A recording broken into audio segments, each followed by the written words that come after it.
Now at 5:30, take a look at this. A local family's SUV burst into flames. I could have lost them right there. My husband and father of our 3 children could have been lost in that fire.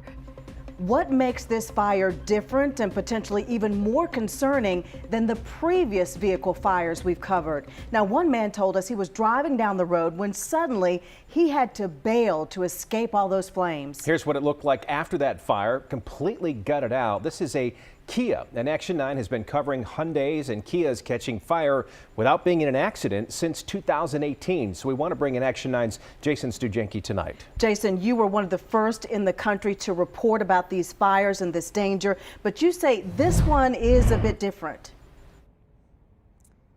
Yeah, Erica, what caught my attention here is this actually involves a 2022 model, so very new car. In fact, here's a picture of some of the damage. Just saw some video of this. You'll see more in a moment, but this is actually the first 22 I've come across, and I did some research. I checked federal safety records and various news reports.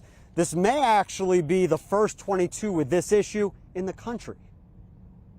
It was a 2022 Kia Sportage. Kathy Basternak told me she bought the SUV new and that 5 months later, Normally, I would have been driving the car with my 3 kids in it. but she says she and her husband had switched cars for the day back in December and that he was on 485. He started noticing some smoke coming up from under the hood of the car. Within minutes, the whole car had engulfed in fire. But the whole entire car was on fire, flames shooting out 10 feet up into the air and everything. It was scary. Fortunately, he got out safely. It was horrifying. I was in tears. As I mentioned, their case may be the first example in the country, right here in the Charlotte area, of a 2022 Hyundai or Kia catching fire without being in a crash. I just could not believe that a brand new car caught on fire in such a fast, unbelievable way where it just completely burned down. Kia recalled certain Sportages for risk of fire before. Here's an example.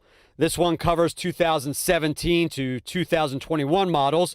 It even says drivers should park their vehicles outdoors and away from other vehicles or structures. And this legal settlement I've been telling you about covers Sportages too, 2011 to 2019s. But both examples came about before 2022 models, so they wouldn't include Basternak's. All these what ifs came through my mind. And what if it was me driving with the kids? What if the doors would have jammed and I couldn't get the kids out? She and her husband thought Hyundai and Kia fixed the overall problem. Now they're not so sure. I could have lost them right there. My husband and father of our 3 children could have been lost in that fire. All right, now I asked Kia about 22s catching fire in general, about the Basternak's case in particular.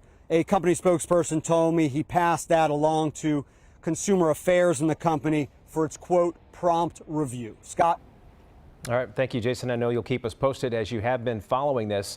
Also, we have all the information drivers need to file a complaint on the WSOC News app. Hyundai and Kia have recalled at least one 2022 model for a fire risk, the Kia Carnival minivan. But we haven't heard of any fires or injuries involved with